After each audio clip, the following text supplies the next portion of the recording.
One of the things, I think this is the case anyways, I think people are always looking for an excuse to have their character corrupted.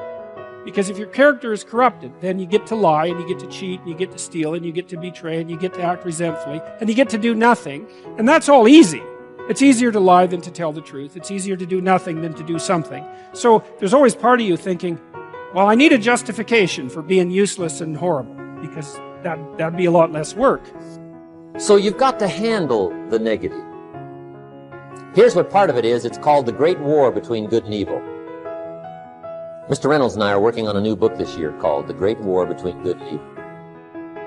And there is a war on. The minute you were born, you got involved in the war between good and evil, between darkness and light, between negative and positive, between evil and good, between tyranny and democracy, between weeds and human activity. I mean, the war is on. So then what's necessary is a system in which the good side is always winning, but never is the winner. Where the evil side is always losing, but never is the loser. That's a very practical arrangement for a successful ongoing game which will keep everybody interested. And you must recognize then that this outgroup is your necessary enemy, whom you need. He keeps you on your toes. But you mustn't obliterate him. If you do, you're in a very dangerous state of affairs. But darkness is always trying to move in and take all the territory. But if you turn on the light, its energy starts to repel darkness. Darkness begins to move away. And the brighter the light, the further away the darkness must move. If you walk into a dark room and turn on the light, the darkness is what? Gone. But here's the point to remember, not very far. The darkness seems to be, yes, it's gone, but it's waiting for its chance. That if light loses its energy, darkness has a chance not to move back in. Battle between good and evil on a playing field of chaos and order. It's the eternal game.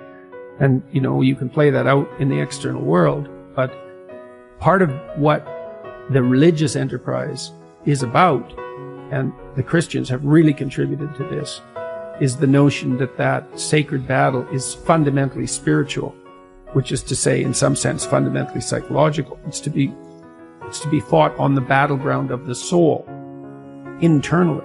It's a subjective issue. How do you defeat evil? You defeat the evil in your own heart. That is how you do it. Now here's the good news about the war between good and evil. Evil is no match for good, but good must be active.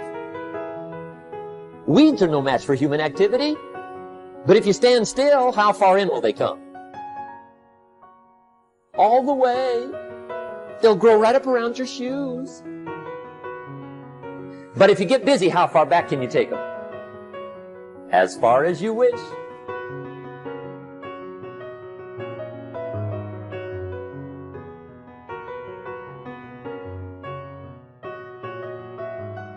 If you think that compassion makes you weak, you are wrong.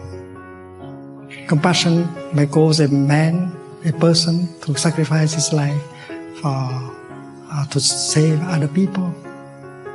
And we have to redefine what is compassion. It's very powerful. And we have to embody that kind of energy in our daily life. We have to re-educate people about this. You have to show what compassion can achieve. When someone is angry, he's being burned by the fire of anger. And if he knows how to practice compassion, anger will die down very quickly, and he looks much better, much more beautiful, much more attractive. And that is why we have to exemplify, embody that practice of compassion in order to persuade other people to do the same. Compassion helps us to sleep well. Compassion protects us better than guns and bombs and money.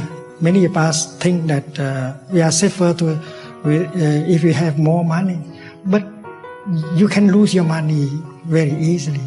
But compassion is a kind of energy that can help protect you much more effectively than money. And compassion help you to relax. Your body has more capacity to heal itself.